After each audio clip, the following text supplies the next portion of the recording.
Nope. I wish it was just a normal gas station with regular and premium gas, some beer and wine, chips, hot dogs, candy, cold drinks. You know what I'm talking about. I was desperate to see something I recognized. I'd been driving for about 4 hours on a single street, looking at the same trees and dry fields. It was midday, the sun was out, and I was getting sleepy from the monotony. Man, why is this drive so awful this time? I've gotta be getting close. I decided to take a road trip to visit one of my cousins, Marley. Marley and I were always mistaken for brothers rather than cousins, due to us having the same light brown eyes, gold skin, and jet black hair. Traits we both inherited from our mothers, whom inherited it from their mother. Marley was going to be married in a couple of months, and we decided to hang out for one last booze-filled night of fun before he tied the knot. Normally, the drive only took around 7 hours from where I live in Georgia to Marley in Florida. But as the miles dragged on, I couldn't shake the feeling that this drive was taking longer than it should. Man, if I took the wrong turn and wasted time, where am I? The landmarks I expected to see were nowhere in sight, replaced by unfamiliar signs and desolate scenery. I had been getting close to Jacksonville, but the road didn't look familiar. The road was eerily empty. I checked my GPS, and despite feeling that I had taken a wrong turn somewhere, it told me I was headed in the correct direction.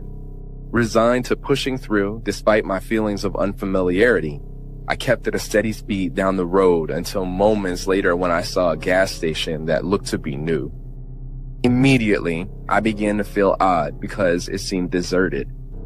There was no one around, nothing outside, no one around the pumps, nothing that indicated that there had been anyone to use the facility.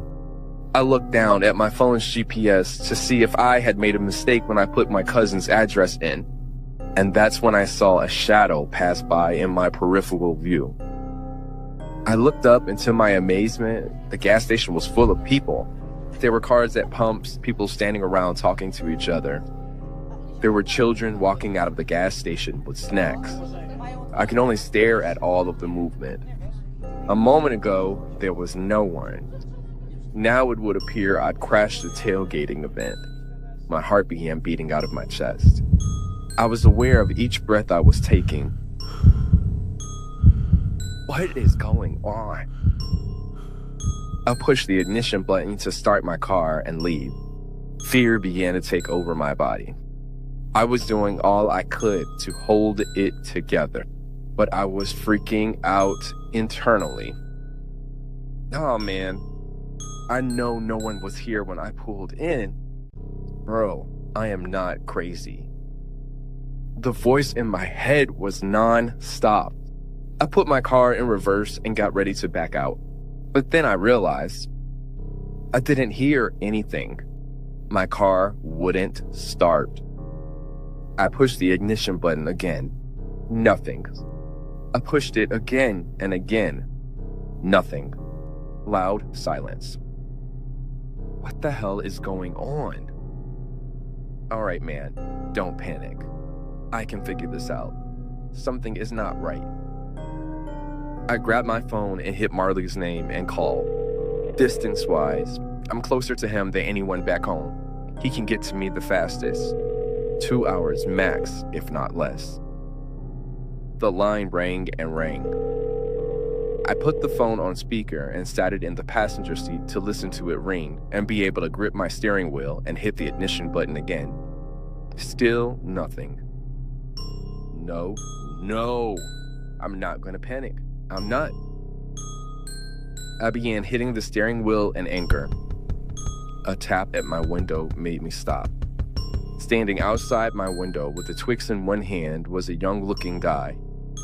He's about 5'10", maybe early 30s, no older than 35 for sure. I went to push the button to let my window down, and then remembered the car won't start. He stepped back to allow me space to open the door. It's not going to start. Yeah. I'm not sure what's going on. It just stopped. all of our cars just stopped. Look around.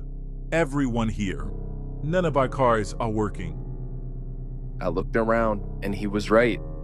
No one's car was running. You should just hang up. He was pointing to my phone in the car. It was still ringing on speaker. No one is going to answer. But hey, I'm Leo. He stuck out his hand for me to shake, and I did. It's going to ring and ring and ring, but no one is ever going to answer. And your car isn't ever going to start. We haven't figured out how to make them work again, but we're still trying. I just stared at this guy. I don't know if he's trying to be funny, but I wasn't in the mood. Hey, look, I just need to get back on the road. I think my battery might be dead. Can you give me a jump? I've got the cables right back here. I walked to my trunk, getting ready to open it and grab my jumper cables, and then... He's coming! I saw a small girl some 20 feet away freeze. Actually, everyone froze. Stand still and be quiet. Leo's mouth barely moved as he stood frozen by my car door. A man wearing the gas station logo on a maroon shirt came walking out of the gas station. His skin was unnaturally pale. There was definitely something unsettling about this guy. His eyes are a cold, icy blue, but not the kind you associate with attractiveness. The iris and the pupil mesh together to make it look more like a clear blue marble is inside of his eyeball sockets, as opposed to him having human eyeballs himself. He has jet black hair that slicked back in such a way that makes him look even more out of place. He was whistling and scanning the pumps as if he was looking for something. He walked around, gazing at everything and seeing nothing. His movements were unnervingly smooth, almost gliding rather than walking. I stood still, barely breathing. I may not know the full situation, but what I do know is fear. Pure terror. The air was thick with it. As he walked past me, I got a whiff of wet dirt and leaves. Or maybe it was moldy clothes. There was also a faint metallic tang in the air, reminiscent of rusted iron or old blood. The smell was stomach-turning, but it dissipated the further away he got from me. His footsteps tapped on the ground, each one scaring me more than the last. My muscles ached from the strain of holding still, but I didn't move. I could feel his presence, a cold, menacing aura that sent shivers down my spine. He turned and started walking back towards me with a quicker pace. I felt myself becoming nauseous. I had to stop my body from shaking. My legs wanted to give out right from under me. And then he stopped right in front of me. So close, I could see the faint rise and fall of his chest. At this distance, I can see how wrong he was. Everything looked like it should be a man, but almost not quite.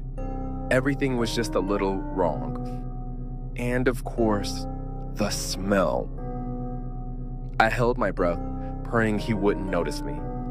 Time seemed to stretch each second an eternity. My heart pounded in my chest, loud enough that I was sure he could hear it. I couldn't tell if he was looking at me or through me. After what felt like an eternity, he moved on.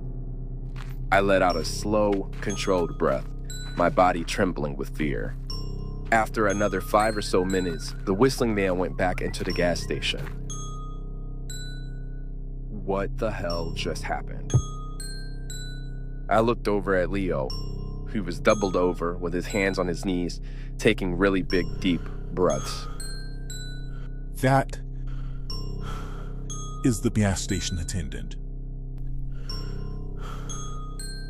We don't know what he is, but what we do know is if he sees you, he'll kill you. What? I'm not playing, man. When I first got here, I saw 2 women get dragged into the gas station by their hair by that thing. I wanted to go after them, to help. I tried to get other guys to go with me, They held me back and told me if I go, I'll die. That night, I went into the gas station for a drink and I saw the gas station attendant standing behind the counter. His eyes were glazed over. He had dried blood around his hands and mouth. My mind immediately went back to the conversation I had with Leo earlier in the day. I don't know if he eats people or what. Others here have their own stories. I've been sitting in my car for a couple of hours and tried calling my cousin Marley again. It never connected, only rang and rang. I ended up taking an hour-long nap. I was exhausted. Before I opened my eyes fully and began to move around in my car, I cracked my eyes open just enough to look around the gas station and see if anybody else was moving. When I saw kids walking around and talking, I knew it was safe and I allowed myself to fully wake up. I got out the car and I looked for Leo. He was sitting in a black Corvette with a woman, laughing and talking. Hey! He waved me over. I walked slowly to the car. Hey. You have more questions. He wasn't asking me. He was telling me. And he was right. This is Kyla. She and I got stuck here together. Climb in. Leo pointed to the back seat. I hopped in and looked at all the snacks and drinks on the floor of the car. No one said anything for a few moments. I was able to hear music playing. The volume was low, but I could definitely hear what sounded like rap music. Is your car working? Can you help me get a jump? No, sorry. What you're hearing is my phone. Kyla held up her phone for me to see. We can't get these cars to work. You really are stuck here with us. I was so frustrated. What the hell is this? Leo turned in his seat to look at me. When you pulled in here, did you see anything? Anyone? He paused to wait for my answer. When I didn't give him one, he continued. You didn't, did you? None of us did. This place is not a gas station. I mean, it is a gas station, but this gas station makes everyone disappear. If you're not here, you can see the pumps and the building, but that's it. It's not until you pull in and park, then you can see everything. Unfortunately, then it's too late, because then your car won't start back up, and you're stuck here with us. There's a couple families here that came in RVs, and that's great for everyone because they have those small grills. The gas station restocks itself daily. Snacks, drinks, a few frozen foods like pizzas and such. There's also charcoal and lighters and everything else you'd expect to find in a modern gas station. Every other day or so, the people with the grills make hot food for everyone. It's a nice break from only chips and candy. This is a nightmare. I'm not staying here. I'll walk before I stay here. And you'll walk and walk and walk. And you'll turn around and we'll be right here. The gas station will always be just behind you.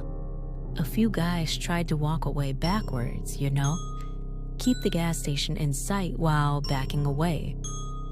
Even though they felt like they were moving, we all watched them walk in place. They got nowhere. And as I was saying, those same families with the RVs and the grills have solar phone chargers. A couple other people have them here too. It takes a longer time to charge your phone, but it works and it's great. We can't connect to internet or Wi-Fi, so streaming sites don't work. So that means no Spotify, no Netflix, no Hulu. But if you've got downloaded entertainment, you'll be okay for a little longer. I've got tons of downloaded audiobooks and music on my phone, and that's what you're listening to. Kyla held up her phone for me to see again. I looked at the pair of them and I realized the truth. I really am stuck here. That night, I awoke to the sound of a car pulling into the gas station. Before going to bed in my car, however, Leo explained to me that I should get a magazine and use its pages to carefully tape up and cover all the windows in my car, leaving only a few small gaps to look out if need be. He explained that I could go in the gas station. I just needed to open the door slowly and first make sure I didn't hear any whistling. I'd see the gas station attendant standing behind the counter frozen, staring into nothing. He looked as if he had been turned off. You can get food and amenities out of the gas station and use the restroom so long as the attendant was still off. If you hear whistling, you are to freeze immediately. Luckily, I was able to grab some drinks and snacks and a few magazines.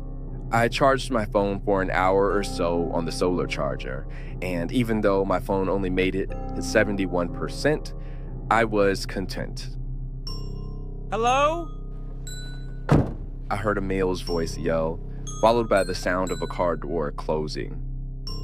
I peeked out of one of the openings in my magazine-covered windows and watched him walk around the gas station wearily. No one put their windows down to speak to him. Unfortunately for him, the whistling began. My heart started beating loudly. Someone in the car close to him whispered, "Be quiet and don't move. Freeze." I didn't see any of the windows come down on the cars around, and then I realized the sunroof was open on one of them. That's where the whisper came from. What? My car won't start. The newcomer yelled out to no one in particular. If you don't want to die, be quiet and stop moving. Please. The whistling got louder as the gas station attendant walked out of the building.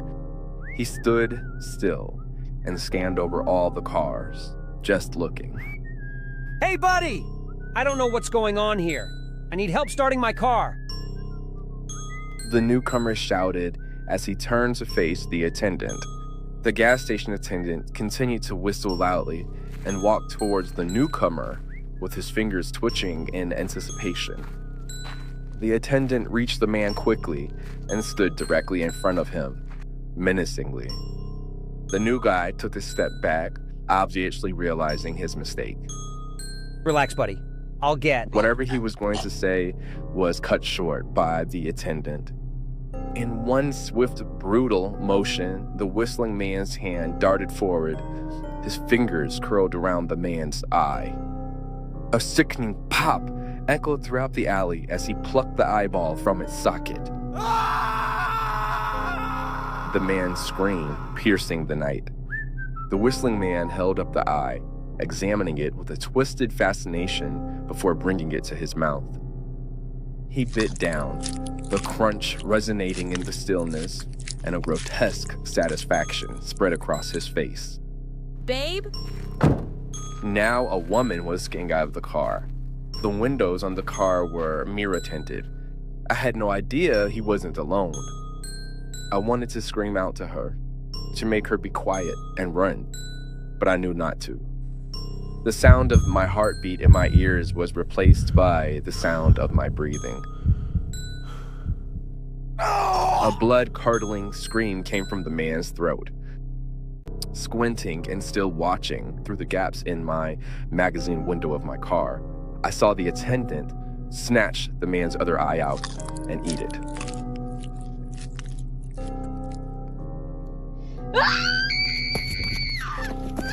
The woman yelled, running towards them. Her scream meshed with her spouse's in a loud noise that was instantly silenced by the gas station attendant wrapping his hand around each of their necks and lifting them off their feet. The man's body bucked and convulsed and then went limp. The monster turned and began walking back into the gas station building, whistling and holding the two by their necks with no effort. The woman continued to struggle and fight for her life. She hit and slapped the attendant all over the face and head, but the man remained unfazed as if he didn't feel it. I lay back in the driver's seat of my car, trying to catch my breath. My head was spinning. I had just watched a man be murdered and cannibalized. Unable to go back to sleep, I lay awake until the early morning hours. I waited until I saw people were moving the covers over their windows and opening their car doors. That morning, we all discussed what happened. Also, and as messed up as it seems, we searched the new car and found new items that we all decided to share. There was a locked cell phone, a blanket, and 2 duffel bags of his and hers clothing. Everyone divvied up the clothes and left the locked phone alone. I got to have the blanket since everyone else seemed to already have one. A couple guys have been talking about, trying to get out of here. Are you crazy? Did we all not witness the same thing last night? Yeah, we did. But we're tired of being here. What if we can kill it first? Leo looked around to make sure no one was listening. What if we find a way to distract it, make something move or to keep his attention, and we sneak up behind him and kill him? Why on earth do you guys think that would work? That thing is not human. What if it can't be killed? We have to try. We're going to go for it. Tonight. You don't have to be involved if you don't want to, but we're going to do it. Leo patted my back and walked away. All the rest of that day, I kept to myself, occasionally smiling at families as I walked to and from the gas station to get drinks and use the restroom. I saw Leo talking seriously with several other people. He tried to wave me over to join the conversation, but I held up both of my hands and just shook my head no. I am terrified. There's no way I can help them. I haven't been here as long as they have, and they're no longer in shock. I am. I'm still trying to come to terms with this impossible situation. Leo nodded his head to show he understood and continued talking with his group of conspirators.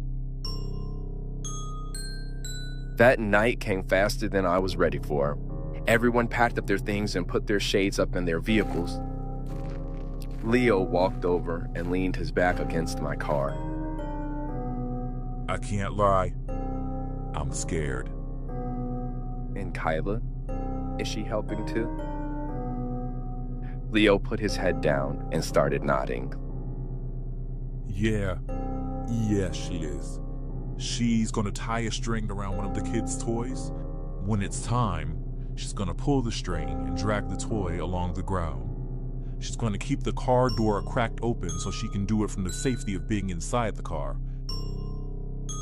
Leo nodded his head in the direction of a tall guy with blonde hair. You see him over there? That's Bradley. When Kyla distracts him, Bradley and me are gonna sneak up behind him, and we're gonna stab and shoot him. Bradley has a firearm, so he'll move in first with me on his 6, and I'll finish him with the camping knife that Bradley's gonna give me. Their whole plan sounded childish. It was too simple. If the gas station attendant could be killed that easily, I have to believe that somebody would have already killed him. We wouldn't still be here. In my mind, that means that it can't be as simple as Leo is trying to make it. Leo and all these other people here are desperate.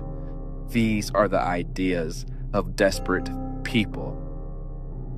I wished Leo luck and thanked him for all the kindness he's shown me since I arrived here. I got back into my car and set my magazine wall up over my windows. I just wanted to be alone. I tried to prepare my mind for what I might see later that night. I might lose the only person that I've made as a friend since being here. As time ticked on, I tried to rest my eyes, but I couldn't sleep. I played games on my phone and even tried calling out again to pass the time. I kept peeking out the holes in my makeshift wall, only to see no one or nothing moving. I was both eager for the gas station attendant to show up, but also scared and not wanting him to. I know I haven't been here as long as they have, but why the rush? Everything just seemed so rushed. But What if it does work? What if that man thing wasn't that smart after all? What if he only existed to feed and stay alive? It's too hard for me to believe that so many people could be stuck here with something that's intelligence can be equated to that of an amoeba. On the other hand, if it doesn't work, I truly don't want anything to happen to Leo or Kyla or anyone. But what if this gas station attendant doesn't fall for the trick? Or worse, what if this guy is faster than we all think he is, and he catches Leo and Bradley? Can I really sit here and do nothing and watch my friends die? As the sun started to rise, I began to let my tensions ease. Maybe it would be days before the attendant appears again. A high-pitched whistling cut through the air, and my stomach bottomed out. I looked at the car Kyla and Leo shared, wondering if they were ready. The gas station attendant appeared in the door of the building. He scans the pumps slowly, taking care not to miss anything. He begins walking around the lot. His movements are mechanical. A child's toy, a fire truck, begins to go off in the distance. I can't see it, but I know where it is based off the attendant's gaze. For a moment, he stands there only looking. I could hear the scraping of the toy being pulled slowly against the concrete. I'm thinking he's not falling for it. It's not working, as I watch the attendant just stand in place. Finally, the man-monster started walking slowly towards the object, fingers jerking by his sides in anticipation. As the gas station attendant moves towards the noisy toy, Leo and Bradley seize the moment to attack. Bradley raises a gun, aiming directly at the attendant's back, while Leo grips a knife tightly, ready to strike. Their hearts pound with a mix of fear and determination. Bradley pulls the trigger, and the gunshot echoes through the gas station. The bullet hits the attendant squarely in his back, but instead of piercing through, it seems to dissolve into his unnaturally pale skin. The attendant doesn't flinch or show any sign of pain. Instead, the area where the bullet struck ripples like water, absorbing the impact without leaving a mark. Undetoured, Leo lunges forward with the knife, aiming for the attendant's side. The blade sinks into the flesh, but instead of cutting through, it meets an unnatural resistance. The attendant's skin seems to close around the knife, trapping it in place. Leo tries to pull the knife out, but it's as if the blade has become a part of the attendant's body. I watched the gas station attendant slowly turn. I saw his eyes lock on to his attackers. Leo and Bradley's faces turned pale. I could tell they realized their weapons were going to be useless. And then something horrifying happened. The gas station attendant's body began to contort and twist in unnatural ways. A sickening crack echoes through the air as his form starts to split down the middle, from the top of his head to the tips of his toes. The process is both grotesque and disturbing. This monster is being torn apart. The two halves of the attendant's body separate with a wet, tearing sound.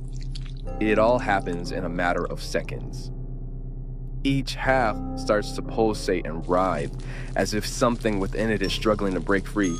The pale skin stretches and contorts, knitting itself back together with an eerie, almost organic fluidity.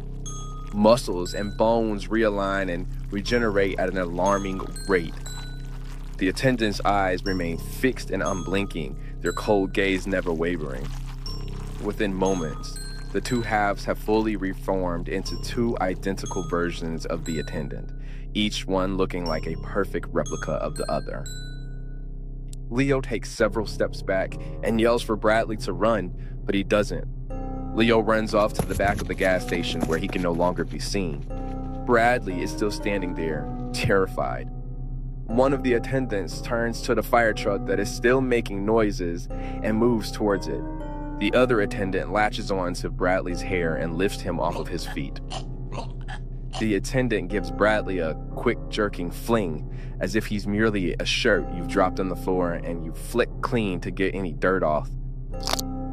Bradley's neck snaps and his body hangs limply. It's now quiet, and the second attendant is holding the toy in one hand and crushing it to pieces, effectively silencing it.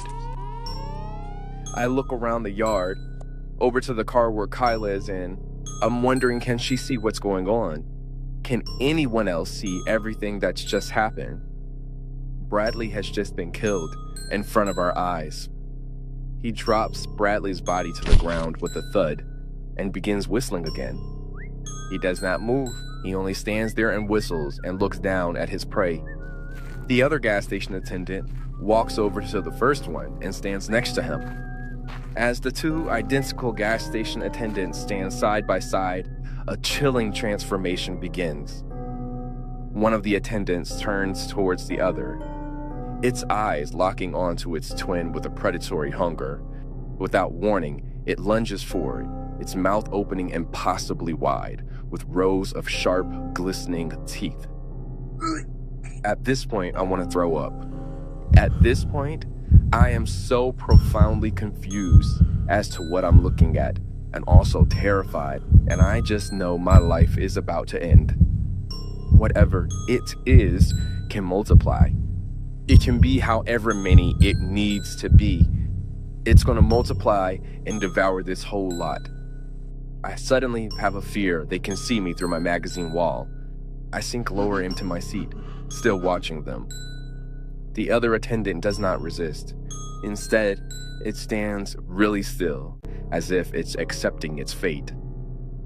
The consuming attendant's jaws clamp down on its twin brother's shoulder, tearing through the maroon shirt and pale flesh with a sickening crunch. The sound of ripping and tearing fills the air as the consuming attendant devours its counterpart piece by piece. As that thing feasts, its own body begins to change. Its skin stretches and contorts, absorbing the flesh and essence of its twin. Within moments, the consuming attendant has completely devoured its twin, leaving no trace behind.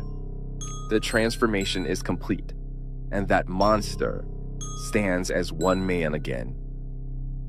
Its maroon shirt is now pristine, and its slicked back jet black hair is perfectly in place. His eyes look down at Bradley and picks his foot up as if he is nothing.